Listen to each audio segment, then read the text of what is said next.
আজ আমি রাজরূপায় চলে গিয়েছিলাম ইউএসজি রিপোর্ট করতে। আমার বেশ কিছুদিন ধরেই শরীরটা খারাপ, আমি তাই ঠিকমতো ভিডিও দিতে পারছি না। তার জন্য আমাকে অনেকে কমেন্টও করছে।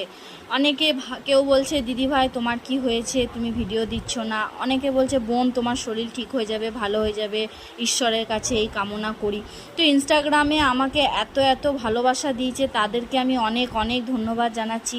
পার্সোনালি অনেক কমেন্টও করছে, ফেসবুকেও অনেক পার্সোনালি কমেন্ট করছে, মেসেজও করছে। তো আমার কি হয়েছে আমি ঠিক বলতে পারছি না। আজ আমি রিপোর্টটা করার পর ডাক্তারকে দেখাবো, ডাক্তার যেটা সাজেস্ট করবে সেটাই আমি তোমাদের সাথে নেক্সট ব্লগে শেয়ার করব। আর সকাল থেকে তো আমি এখানে জল খেয়ে খেয়ে পেট ফুলে গেল, খিদেও পেয়েছে খুব।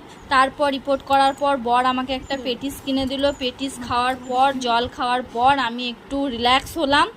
তো গাইস, তোমরা ঈশ্বরের কাছে প্রে করো আমি যেন খুব তাড়াতাড়ি সুস্থ হয়ে আবার তোমাদের সাথে ভালোবাসা পেতে চাই। টাটা।